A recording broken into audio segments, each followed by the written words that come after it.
¿qué tal? Muy buenos días, bienvenidos a la primera emisión cuando son las 7 de la mañana y 1 minuto. Gracias por acompañarnos. Hola Jorge, ¿cómo estás? Buenos días. ¿Qué tal, caro amigos televidentes? Muy buenos días. Empezamos con buenas noticias. A 9 años y 4 meses fue sentenciado Fabricio Colón Pico, su hermana y 3 personas más por el delito de tráfico de armas. Colón Pico, que es uno de los cabecillas del grupo delincuencial Los Lobos, esta es su tercera condena en menos de un año. Le contamos más a continuación. Una nueva sentencia se sumó al prontuario de Fabricio Colón Pico. Es la tercera pena que deberá cumplir quien ha sido identificado como integrante y líder del grupo de delincuencia organizada Los Lobos. El Tribunal de Garantías Penales, especializado en corrupción y crimen organizado, sentenció a una pena de 9 años y 4 meses a Colón Pico, a su hermana Ana María Pico, y junto a ellos Eddie Santiago S., William Mauricio A. y Carlos Fernando Z. Durante la audiencia de juzgamiento en contra de los sentenciados, se presentaron pruebas que confirmaban el cometimiento del delito que se les imputaba, entre ellas el testimonio de los agentes aprensores, el informe de reconocimiento del lugar de los hechos y evidencias, la pericia balística practicada a las armas de fuego, entre otras.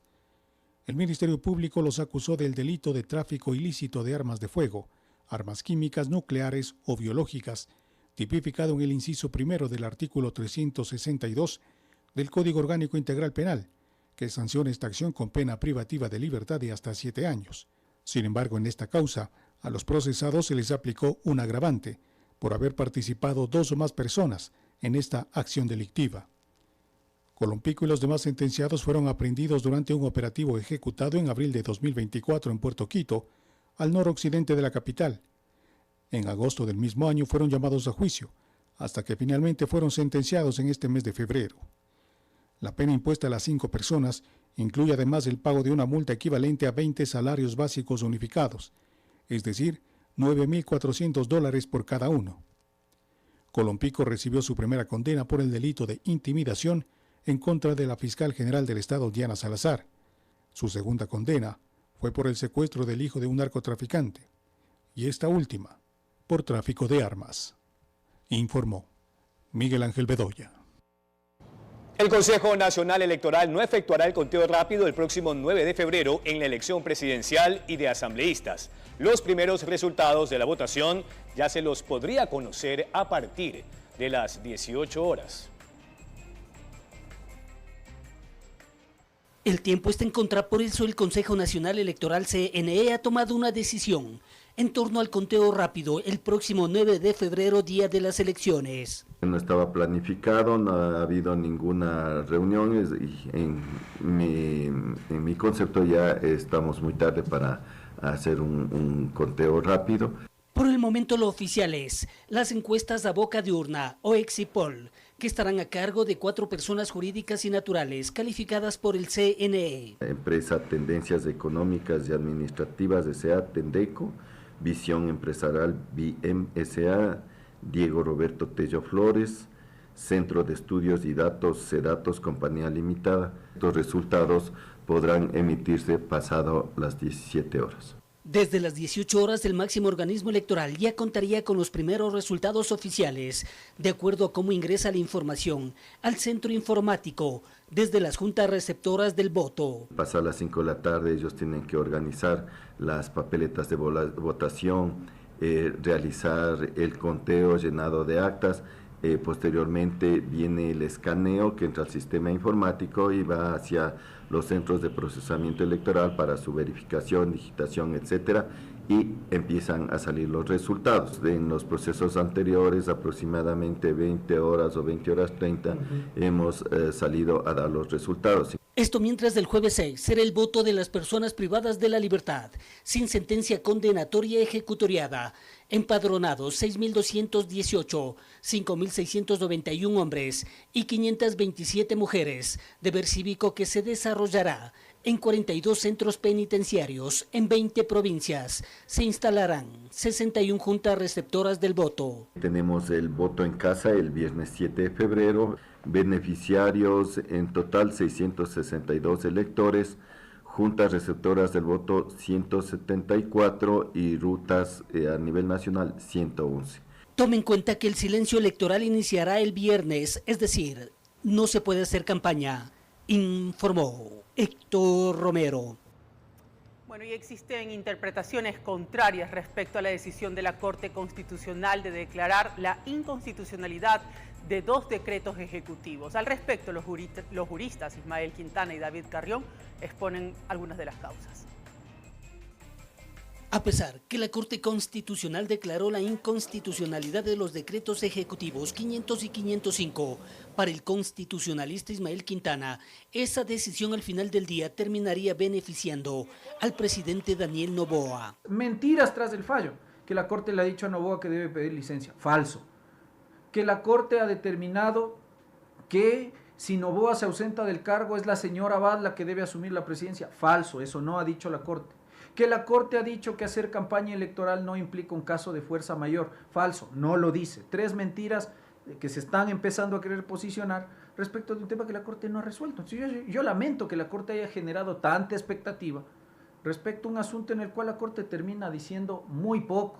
Su colega David Carrión argumenta que el papel de la Corte no es tratar de alegrar a un determinado sector. Primero que se trata de un pronunciamiento que las personas expectaron, o los entendidos, o los catedráticos, o quienes opinan en redes sociales, esperaban algo mucho más sancionatorio, y lo cual es una presión equivocada por lo siguiente. Lo que hace la Corte Constitucional cuando se presenta una acción de inconstitucionalidad es verificar lo que se llama el control abstracto de constitucionalidad. Carrión profundiza su análisis en la licencia que debería pedir o no Noboa para realizar campaña electoral. Lo que está diciendo la Corte es, mire, usted no necesitaba justificar un efecto de fuerza mayor para emitir un decreto, es lo que dice. Y yo digo que sí, que verdad es inconstitucional porque usted no necesitaba justificarlo. Y entonces hay una suerte de querer, pusieron mucha expectativa sobre la Corte, va a decir, ¿qué sanción le va a emitir? No, lo que la Corte está diciendo después es, el ente que le puede sancionar esto es el Tribunal Contencioso Electoral. En este punto, al inclusive no haberse tratado el decreto 494, porque no se admitió la demanda de inconstitucionalidad, mediante el cual Noboa encargó la vicepresidencia a Cynthia Gelibert, estaría en firme. Al entender que el decreto 494 es un acto administrativo con efecto individual y que al ser un acto individual no es materia de control de constitucionalidad. Y si a eso usted le agrega lo que dice también el voto salvado del juez Herrería, de que al ser un acto individual es plenamente impugnable, por ejemplo, a través de una acción de protección, y que eso ya ocurrió, y que la semana pasada un tribunal de garantías penales de aquí de Quito le negó la acción de protección a la señora Abad. Lo que daría como resultado que el encargo está vigente, informó Héctor Romero. La Asamblea Nacional asegura que la decisión de la Corte Constitucional en torno a la ilegitimidad de los decretos ejecutivos 500 y 505 establece que el presidente deberá pedir de manera obligatoria licencia al legislativo si pretende ausentarse de su cargo para participar en futuras actividades proselitistas. La declaratoria de inconstitucionalidad de los decretos 500 y 505, con los cuales el primer mandatario, Daniel Noboa, encargó temporalmente la presidencia, Cynthia Gelibert, ha generado reacciones divididas en la Asamblea Nacional. Las bancadas de oposición aseguran que la decisión de los magistrados deja abierta la posibilidad de que en una eventual segunda vuelta el presidente Noboa solicite licencia a la Asamblea para participar de actividades proselitistas. El presidente de la República debe respetar la sucesión presidencial y debe solicitar licencia sin remuneración para hacer campaña electoral. Además, insisten en que es necesario que la Corte dirima de una vez por todas si es posible encargar la presidencia a Cynthia Gelibert y no a Verónica Abad. Lo que debería preocupar es más adelante, ¿qué tal si pasa segunda vuelta? ¿A quién le va a encargar? Esa sería la pregunta realmente que deberíamos estar atentos los ecuatorianos. Si en la ley dice que la que tiene que estar al frente es la vicepresidenta, entonces tiene que respetar esta institución. La bancada de ADN se plegó a la posición del ministro de Gobierno, quien insiste en que la Corte no objetó la designación de Cynthia Gelibert como vicepresidenta. La sentencia indicó únicamente observó que el encargo presidencial no debe efectuarse vía decreto. que verificada la circunstancia de fuerza mayor, que la califica el presidente, no necesita ser decreto ejecutivo, sino que inmediatamente y automáticamente, lo dice la Corte, quien debe asumir es la señora Cynthia Yeliber. El oficialismo subrayó que será respetuoso de la decisión de la Corte y cumplirá con su mandato. En un comunicado, el legislativo exhortó a varias instituciones de control a iniciar procesos investigativos para determinar eventuales infracciones que se desprenden de la inconstitucionalidad de los decretos 500 y 505. Informó Álvaro Terán. Abrimos ahora la ventana a la calle para contactar a nuestro compañero José Morales, quien se encuentra en el sector de la APJ. José, hay 21 detenidos. ¿Por qué? ¿Qué delitos han cometido y en qué operativo estaban? 31 detenidos, perdón. Gracias, Carolina. Amigos televidentes, efectivamente se nos ha manifestado que son 31 personas detenidas hasta el momento. Personas que se encuentran vinculadas en el cometimiento de varios delitos. Se habla de robo a entidades financieras, se habla de extorsión, se habla de robos en unidades de transporte público, se habla de que habrían estado ejecutando este tipo de delitos en diferentes provincias del país, lo cual ha tomado al equipo de investigadores realizar un análisis durante alrededor de 4 meses aproximadamente, según la información preliminar que se nos ha hecho conocer. Esto, la recopilación de estos indicios, de estas pruebas, de estas evidencias, ha dado paso a que durante la madrugada de hoy se organice, se ejecute el operativo denominado Gran Tsunami, con el cual se ha logrado la detención de estas 31 personas. Se ha indicado también que la mayoría de los 31 detenidos cuentan ya con amplio historial delictivo, que ya al momento están analizando incluso las pruebas, las evidencias, los videos, las fotos recabadas, recopiladas, para establecer a quién le corresponde cada una de esas evidencias y en los próximos minutos más ya realizar la convocatoria a rueda de prensa para dialogar, para dar a conocer a profundidad los detalles alrededor de este operativo y cuál era la función de cada una de estas 31 personas que fueron detenidas durante la madrugada de hoy. Un operativo amplio, un operativo que incluyó la participación de unidades tácticas, de elementos del GEMA, del Grupo de Operaciones Especiales, del Grupo de Intervención y Rescate, la participación también de 31 agentes fiscales quienes colaboraron, estuvieron atentos durante esta madrugada participando del operativo Gran Tsunami, que ha permitido detener a estas 31 personas. No nos adelantan todavía más detalles. Lo cierto es que cada uno, o por lo menos la mayoría de los 31 integrantes o 31 aprehendidos hasta el momento, cuentan con amplios historiales delictivos por el cometimiento de diversas acciones en contra de la ciudadanía.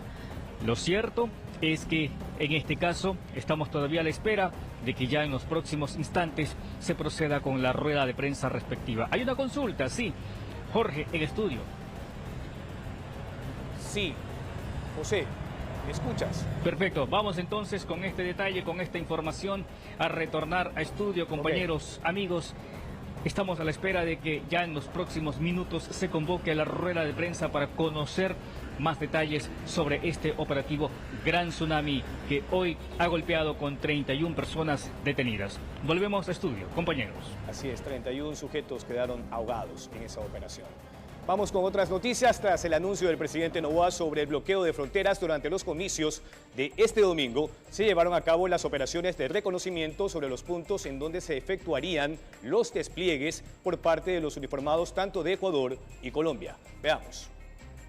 Después del anuncio del presidente de la República sobre la militarización y cierre de fronteras terrestres y puertos marítimos durante el proceso de elecciones para salvaguardar la seguridad, en la frontera norte se inició con el reconocimiento de los pasos homologados y formales. La presencia de los uniformados genera seguridad en estos sitios, sobre todo en el puente internacional de Rumichaca, por donde miles de personas transitan. Vamos a dar cumplimiento a los lineamientos que estableció ya el señor presidente de la República los días sábado, domingo y lunes de la próxima semana. Desde la primera hora vamos a prestar todas las garantías para que ese decreto se cumpla. Tenemos cerca de 3-4 puertos en Guayaquil, tenemos el puerto de Pozorja, tenemos el puerto de Machala, Manta y Esmeraldas. El intercambio de información con el Ejército de Colombia es fundamental. Los militares de Nariño estuvieron presentes en el reconocimiento. Además, anunciaron que en base a las 2 estructuras criminales que operan en esta frontera, se adelantan trabajos de inteligencia, determinando de que no existen indicios de intentar sabotear los comicios. En este momento no tenemos información que nos permita concluir que hay la presencia de un grupo armado o desestabilizador que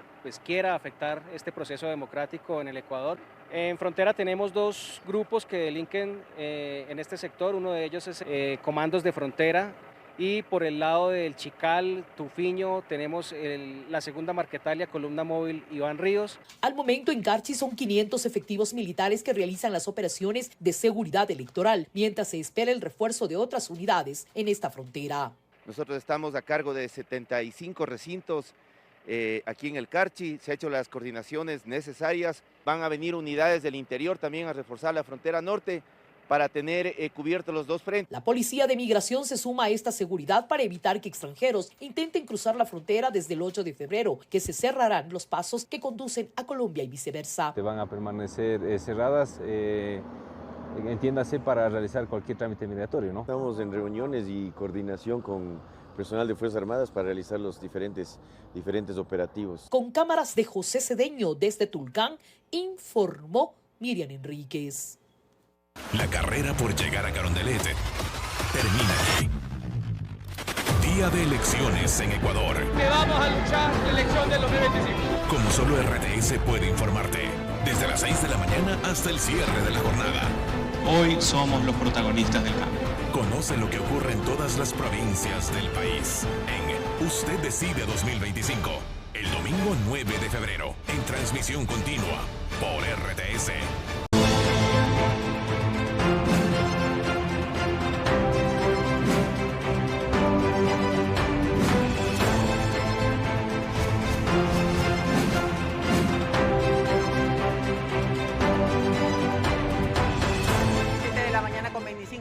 Amigos, gracias por continuar con nosotros. Y los candidatos a la Asamblea Nacional compartieron con simpatizantes y dieron a conocer sus propuestas de llegar a ser legisladores en Ecuador. Veamos un recuento de sus actividades de campaña.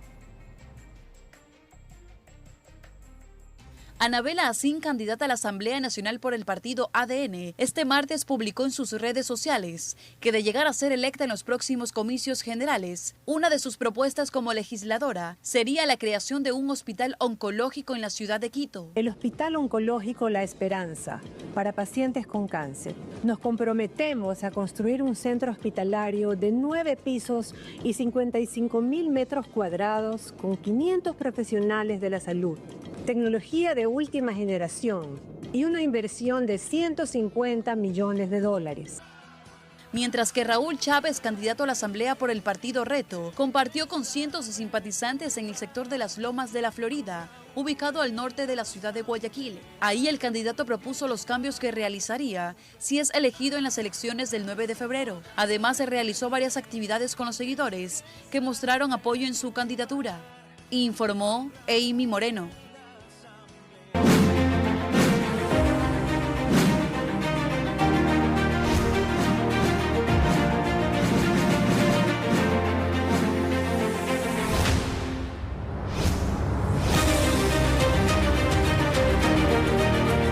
De orígenes humildes, la candidata a la presidencia por la Revolución Ciudadana, Luisa González, se presenta como una mujer que ha superado estigmas y adversidades, que entiende las necesidades de los ecuatorianos y es por eso que quiere llegar a Carondelet.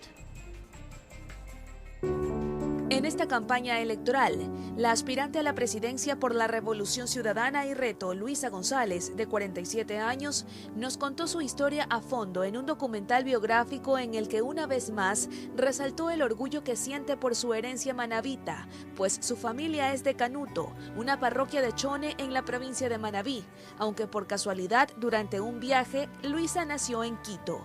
La candidata es madre de 2 hijos. Cuenta que se casó a los 15 años, tuvo a su primer hijo a los 16 y se divorció a los 22, que ellos la han impulsado a continuar preparándose hasta llegar a este punto, donde por segunda ocasión fue la escogida para correr en la contienda electoral. Y yo no me iba a dar por vencida. Quizás por eso dicen que tengo un carácter tan fuerte, pero fue ese mismo carácter el que me ayudó a sacar adelante a mi familia. Luisa es amante y defensora de los animales, deportista, disfruta de la música, cantar y bailar, apasionada por el servicio público y quiere llevarlo a otro nivel. Soy muy sensible al dolor ajeno, al dolor de la gente, me duele y desde el gobierno tú puedes incidir en esa política pública que transforme la vida de todos, mejorar las condiciones de vida. Informó Adriana Peralta.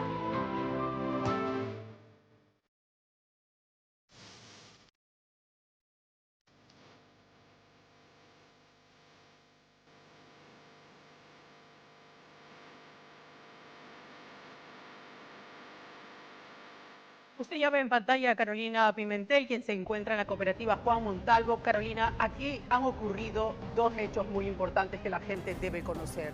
Ayer se circuló un video donde intentaron, y tú me vas a confirmar eso, secuestrar a un hombre de una ferretería. Pero unos días atrás también se habían llevado a una niña, que era la hija de los dueños de una despensa. Cuéntanos más detalles, por favor. ¿Cómo estás, Caro? Muy buenos días, amigos televidentes. De hecho, los 2 secuestros se dieron, se concretaron. Y en el caso de la menor, que fue hace 10 días, esta niña de unos 12 años aproximadamente, que llegaba a su casa a una tienda esquinera, se bajaba del expreso cuando una tricimoto se la llevaron. Ella estuvo al menos unas 6 horas retenidas. Ya en la noche regresó a su casa. Nosotros presumimos que su familia realizó algún pago a la organización delictiva que se la llevó y por eso la devolvieron sana y salva. Pero ya este caso, el joven de la ferretería, se dio ayer a las 11 de la mañana y a plena luz del día llegaron hasta este punto sujetos armados que se bajaron de un vehículo, un Kia Sportage plomo. Presumimos que con una placa adulterada, el vehículo plaqueado o tal vez robado. Ellos ingresaron por esta calle, se bajaron 4 hombres armados y entraron por este portón verde. Lamentablemente al joven se lo llevaron, lo amenazaron y pues en el lugar hubo disparos. Conocemos que un perrito ha perdido la vida en el sitio y que pues lamentablemente al joven se lo llevaron con rumbo desconocido en sentido hacia la vía a Daule. En el lugar pues los moradores están realmente preocupados. Un perrito murió en el lugar, ¿no? Sí, yo lo tuve que enterrar nada más. Los vecinos están preocupados por lo que ha sucedido. Claro, sí, esa es la plena, le digo. ¿Hubo disparos en el sitio? Sí, así dicen, pero usted sabe que no quiero tener ya. Claro, sí, comprendemos. Muchísimas gracias. Un señor nos cuenta que efectivamente dentro del lugar hubo disparos para amenazar a la familia para que no hagan nada y que un perrito de este negocio resultó herido y pues perdió la vida.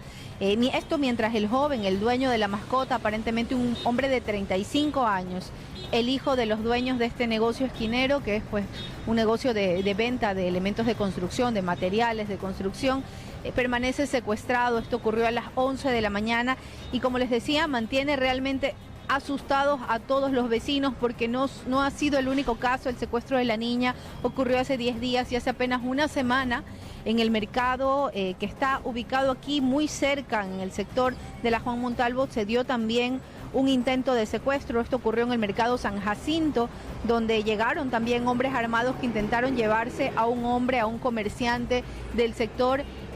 Conocemos que el hijo de esta persona intervino y que lamentablemente fue baleado también en el sitio. No se ha confirmado Todavía la policía no nos ha confirmado si él perdió la vida o no. Lo cierto es que es lamentable lo que está sucediendo. En apenas 10 días, 3 secuestros ocurridos aquí en el sector de la cooperativa Juan Montalvo. Esto es el distrito Florida, pero no ha sido el único hecho. También conocemos muertes violentas reportadas hace apenas unos días en esta misma calle. Lo cierto es que según cifras oficiales de la UNACE, 70 secuestros han sido reportados en apenas 35 días, en los primeros 35 días del año hasta ayer 4 de febrero. Esa era la cifra oficial. Y lamentablemente pues el año pasado hubo el reporte de más de 2.000 denuncias ante la Fiscalía General del Estado de delitos de secuestro extorsivo. En el caso de este negocio, pues conocemos que ya la familia estaba siendo extorsionada. Jorge, tú tienes una pregunta para mí. Buenos días, espero poder responderte. Sí, Caro, buen día, gracias. Un poco conocer el detalle de los distritos identificados como los más calientes en materia de secuestros y extorsiones, porque esa data que dabas del año anterior, de hecho, pone a la cabeza la provincia del Guayas con el 40% de todas esas denuncias. Y en el caso de la zona 8, dato oficial, se presentaron 880 casos, es decir, un tercio del total de denuncias. Hoy, ¿en qué distritos están los puntos más calientes? Jorge, aquí en Florida y por supuesto en el sector de Nueva Prosperina y Pascuales.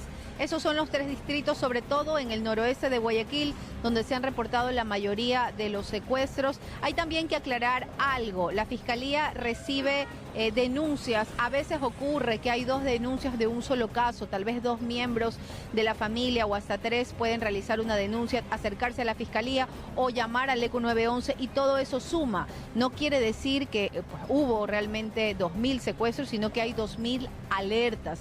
Esa es una cifra que la UNACE también nos pedía aclarar para no causar una conmoción, pues porque la cifra es realmente alarmante.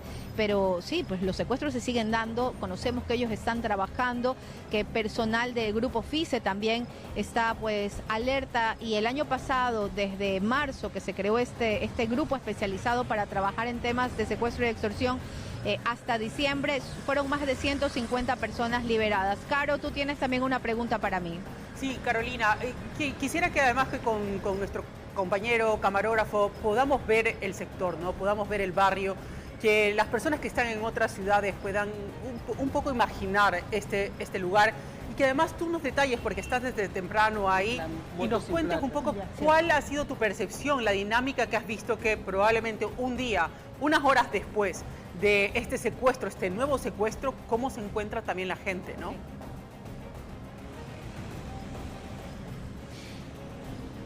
Tú puedes ver que pues la vida aparentemente sigue, pero en este sector, esta es la calle Guano, una de las principales de aquí de la Juan Montalvo.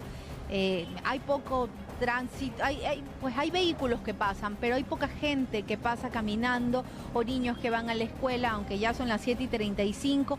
En otras ocasiones hay mucha más actividad comercial, hasta negocios abiertos. La gente realmente está preocupada por lo que ha sucedido. Algunos han decidido no abrir sus negocios, pero hay una situación también que nos preocupa a todos. Las tricimotos, hemos revisado ninguna tricimoto. Me voy a atrever a afirmar que ninguna tricimoto de las que pasan por aquí tienen placa. Ninguna.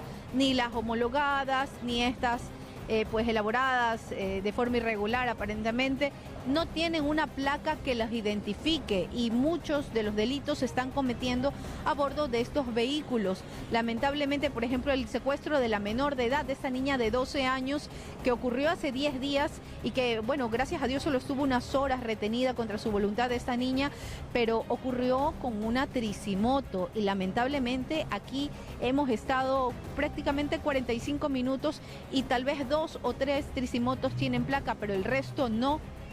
¿Cómo hace la Policía Nacional si hay cámaras de seguridad para rastrear, si finalmente no hay cómo identificar a estos vehículos livianos que transitan? Caro, ¿tienes otra pregunta para mí? Sí, Carolina, y tienes toda la razón lo que estás comentando. Creo que es escucho, Caro. Creo que es una buena observación lo que has comentado. También nos han podido mostrar en este momento en las imágenes cómo estas tricimotos andan sin ningún tipo de placas, y como bien lo dices, cómo se recogen esas pistas para poder llegar hasta estos secuestradores. Ahora, veo una patrulla ahí. ¿Esa patrulla está de policía está ahí para poder custodiarlos a ustedes y creo que otro equipo periodístico que veo ahí en la acera, o es porque un poco la conmoción de la gente después de estos secuestros? Nosotros pedimos resguardo policial para llegar al lugar porque llegamos prácticamente, todavía era de madrugada, estaba un poquito oscuro cuando llegamos al sector, entonces pedimos resguardo, pero ellos permanecen aquí también para darle un poco de tranquilidad a la ciudadanía. Pero hay que aclarar una cosa, quienes forman parte del círculo familiar de este joven que fue secuestrado ya recibieron las indicaciones de la policía, pero no han puesto una denuncia formal, así que probablemente ellos estén negociando con los secuestradores. O sea, la presencia de la policía no tiene relación con el caso del secuestro. Realmente ellos no se han acercado, no han abierto la puerta. La familia está manejando esto de forma muy hermética y lo comprendemos porque se está jugando la vida de un ser querido, de un hombre de apenas 35 años que a la fuerza fue sacado de su negocio y prácticamente esto ocurrió frente a su madre. La policía está aquí porque nosotros hemos pedido resguardo policial y se han mantenido en el punto para también darle un poco de tranquilidad a los vecinos, pero pues aparentemente la familia está manejando el secuestro y la comunicación directamente con las personas que se llevaron a este hombre. Bien, gracias por tu informe, Caro, muy completo, como siempre. Son las 7 de la mañana con 38 minutos, vamos con más noticias. Un ciudadano falleció en las calles 29 y La G en el suroeste de Guayaquil. En la zona no hubo disparos y tampoco algún intento de asalto. Se cree que todo está vinculado a alguna sobredosis de droga. Rápidamente se corrió la voz de que habían visto a un hombre sin vida, tendido sobre la vereda con sus pies colgando sobre el bordillo. Su ropa estaba compuesta por unos viejos trapos y sus zapatos gastados por el tiempo. En el sitio nadie lloró su deceso, nadie se acercó asegurando ser familiar del fallecido. Era casi la medianoche del martes cuando los habitantes de las calles 29 y la F en el suroeste de Guayaquil alertaron a la policía por la presencia de aquel cuerpo de un desconocido. Nadie escuchó disparos, nadie asegura que vio alguna acción violenta. Un testigo señaló tímidamente que lo vio llegar caminando, que sus pies iban sobre aquella oscura vereda, pero que su mente parecía distraída en otro mundo. De pronto lo notó que empezó a caminar más lento hasta que se sentó. No dio señales de dolor y tampoco expresó algún grito. Simplemente se fue recostando y acomodándose sobre la vereda como pretendiendo entablar un gran sueño. Allí se quedó hasta que alguien, intrigado porque no lo veía levantarse con el ruido de la calle, decidió acercarse para despertarlo. Pero su cuerpo ya estaba helado, tal vez víctima de alguna sobredosis. Al punto se presentó la Policía Nacional. Agentes de criminalística ejecutaron el levantamiento respectivo y trasladaron sus restos hasta el Laboratorio de Criminalística y Ciencias Forenses. Informó José Morales.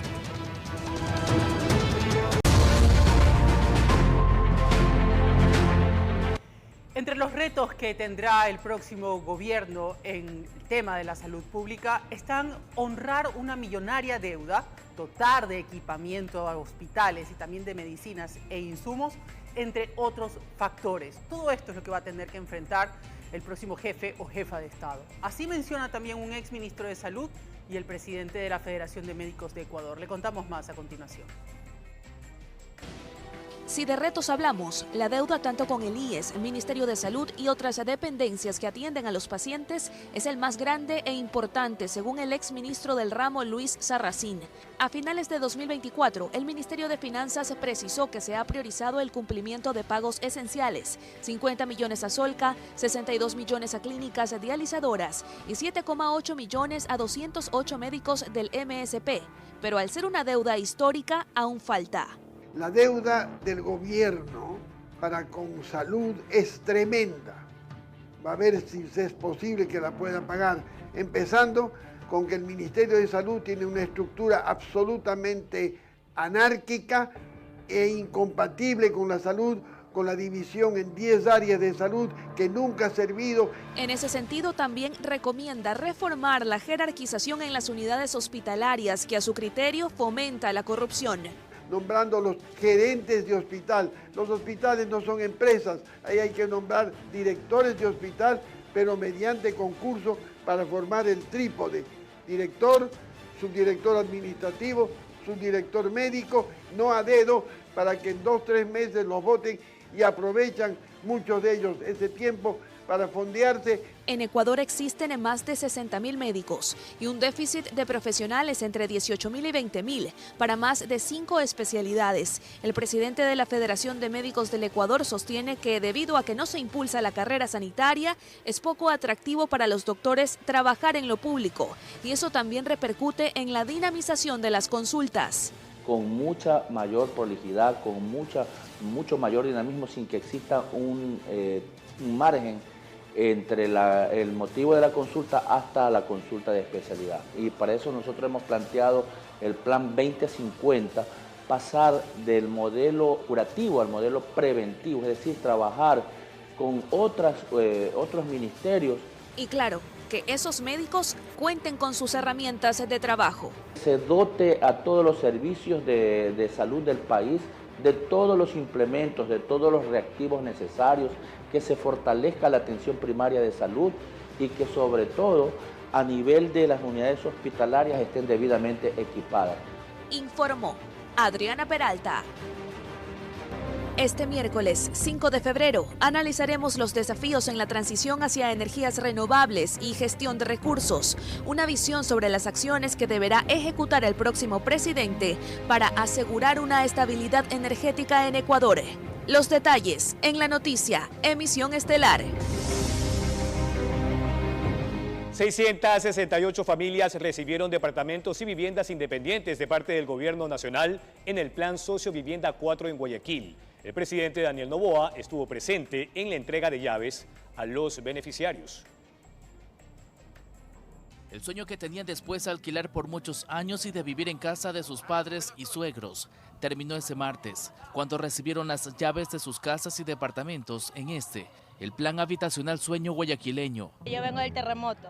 Vivía en Manta y me vine a vivir con mi mamá. Ella me hizo un pequeño cuartito y ahí él me dijo, vamos al Midubi a ver si aplicamos una casa. Le digo a ella, ya aquí duermo tranquilo, mis hijos también están contentos. Tiene 3 cuartos, un ambiente del baño, cocina para lavado y una pequeña sala. Son 51 bloques de 12 departamentos cada uno, además de viviendas independientes que están ubicadas en Sociovivienda 4 al noroeste de Guayaquil. En total, 668 familias fueron beneficiadas. Así lo informó el presidente de la República, Daniel Noboa, quien realizó un recorrido por la obra a la que le hicieron reconstrucción de algunas áreas, después de haber encontrado los trabajos paralizados del gobierno anterior. Nuestros sueños valen, nuestros sueños no son para que algún político venga a andar jugando con ellos. Nuestros sueños se los construyen como estamos construyendo estos programas habitacionales. Nuestros sueños se los respetan. Porque eso es jugar con la esperanza del pueblo si es que no se lo respetan. En ese plan habitacional se consideraron espacios comunales como parques y juegos infantiles. El ministro de Vivienda indicó que los propietarios son personas vulnerables y de escasos recursos económicos. En la construcción de estas viviendas han trabajado más de 3.500 personas, haciendo posibles estas casas, departamentos, áreas comunales, espacios de recreación, deporte y emprendimiento. Así ellos ahora llegaron a vivir en estos bloques habitacionales con nuevos vecinos. Un espacio donde manifestaron que estarán tranquilos con sus hijos, informó Charlie Pisa.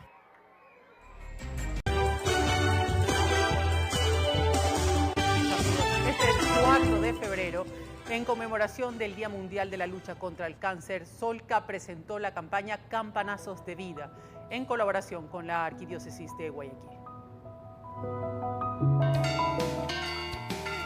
En un emotivo llamado a la unión y la esperanza, la ciudad de Guayaquil se sumó al Día Mundial de la Lucha contra el Cáncer con la campaña Campanazos de Vida. Esta iniciativa, impulsada por Solca y la Arquidiócesis de Guayaquil, busca transmitir un mensaje de superación y resiliencia contra pacientes que presentan esta enfermedad, donde este martes más de 160 iglesias de la ciudad participaron en esta jornada, haciendo sonar sus campanas desde las 7 de la mañana hasta las 7 de la noche. El sonido de las campanas es una tradición de los pacientes oncológicos al finalizar su tratamiento. Este acto representa un símbolo de lucha y de fe.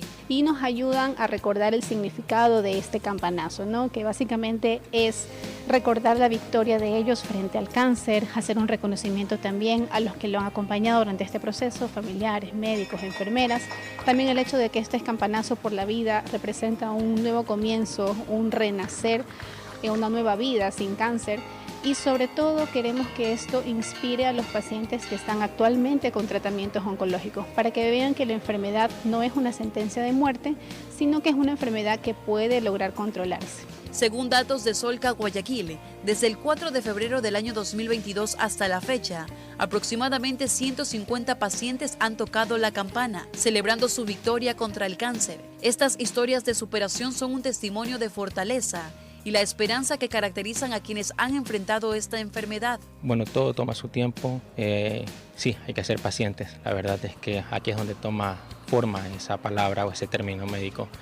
Y conforme pasan los días, meses, años, pues ser más constante cada vez y no soltar la toalla al final. Fue duro al principio, lleno de miedos, de inciertos, de dudas, pero poco a poco se fueron abriendo los caminos y gracias a Dios pude tocar la campana. Esta campaña es un llamado a la solidaridad y la conciencia, destacando la prevención como clave fundamental para vencer al cáncer. Solca no es más un sinónimo del cáncer, te vas a morir, sino un sinónimo de que vas a vivir, pero eso sí tienes que luchar. Una prueba de que Dios nunca nos abandona, que siempre está con nosotros y escucha nuestras oraciones. Informó Amy Moreno. Y bueno, y con esta nota y esta frase queremos dejarle para que le suene todo el día. La disciplina, Jorge, es el motor de la perseverancia. Sin duda, yo, una de las personas que más admiro en realidad son esas personas que son disciplinadas, especialmente con el ejercicio, porque eso es cuidar a la salud, cuidar al cuerpo y mira tú, la perseverancia que es finalmente el resultado también.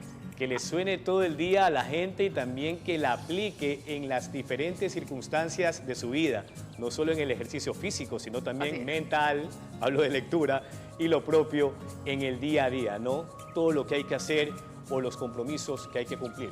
Son las 8 en punto de la mañana, concluimos la presente edición de La Noticia. Muchas gracias por su atención, pero luego viene más en La Noticia en la Comunidad. Que tenga un excelente día.